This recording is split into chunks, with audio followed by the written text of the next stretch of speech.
Aku Anin, lahir di Purbalingga, umurku 19 tahun. Aku bangga dengan tempat asalku, karena pahlawan yang begitu aku kagumi lahir di sini.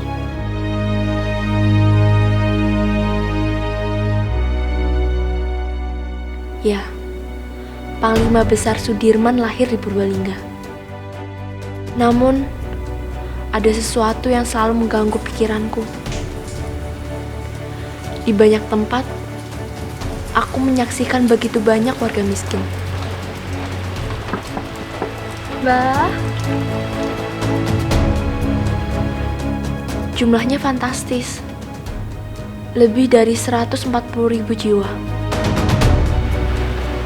Sayang anjing. Sejuta tanya hadir. Sampai kapan kemiskinan di tempat kami akan berakhir?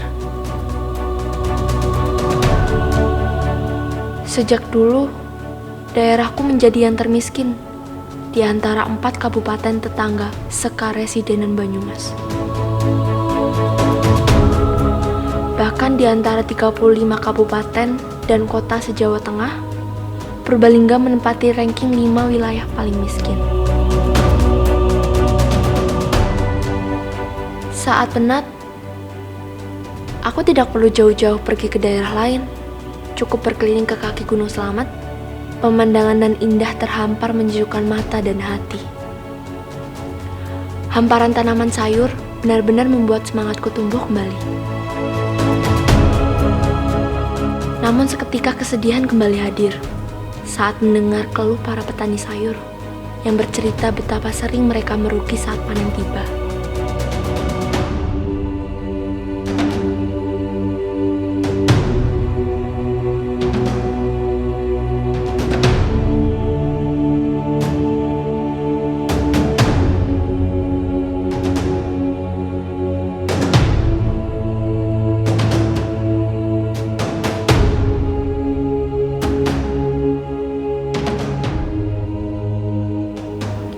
Kesedihan juga dirasakan petani padi yang selalu saja kesulitan mendapatkan pupuk saat musim tanam tiba. Aku rasa ada yang salah dengan semua yang terjadi. Luasnya lahan subur di tempatku belum cukup membuat warga sejahtera. Justru sebaliknya, kemiskinan masih merajalela.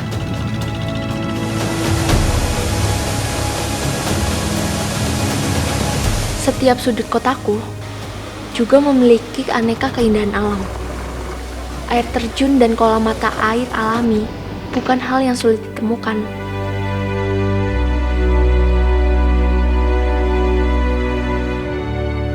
Bahkan begitu banyak orang yang datang ke tempatku untuk mendaki Gunung Selamat.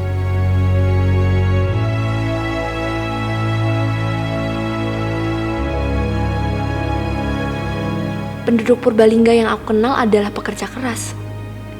Ibu-ibu di kotaku banyak yang terpaksa menjadi tulang punggung keluarganya karena sulitnya pekerjaan untuk kaum Adam.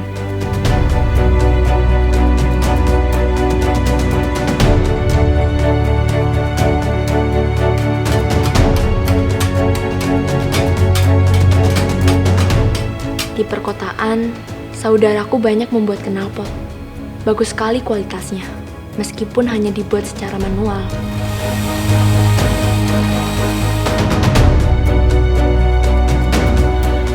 Orang-orang di kotaku sebenarnya sangat kreatif. Sapu buatan tangan yang dibuat bapak ini misalnya. Begitu digemari orang Korea dan Malaysia. Berbahan bunga gelagah yang tumbuh subur di Bukit Gajah, mereka cakap membuat kerajinan sapu.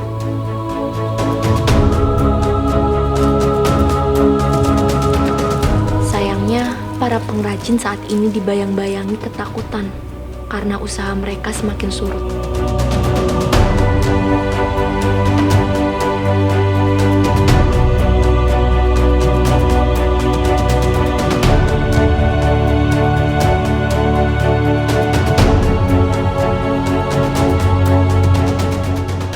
Hotel ini mungkin satu-satunya bangunan mewah yang ada di kotaku. Karena lesunya aktivitas ekonomi, Jangan terlalu berharap menemukan gedung yang bisa dibanggakan sebagai ikon kotaku.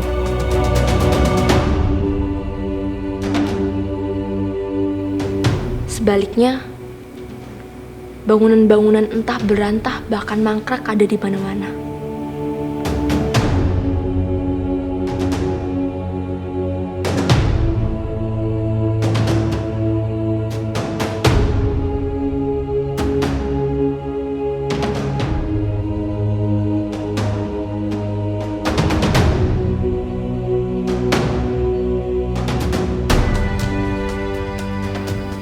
Jalan rusak separah ini mungkin hanya bisa ditemukan di kotaku di saat Presiden Jokowi gencar meningkatkan pembangunan infrastruktur.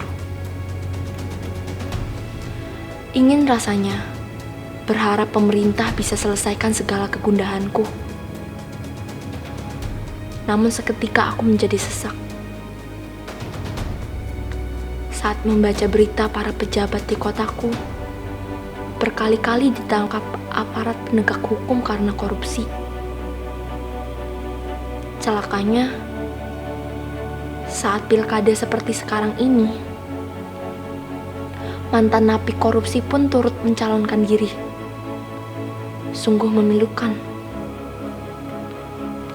Dari perjalananku, akhirnya aku menemukan kesimpulan.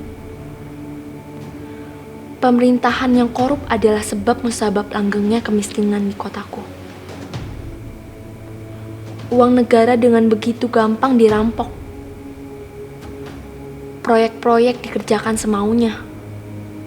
Di saat yang sama, puluhan ribu balita di tempatku menderita kekurangan gizi akut hingga menyebabkan stunting. Untung saja,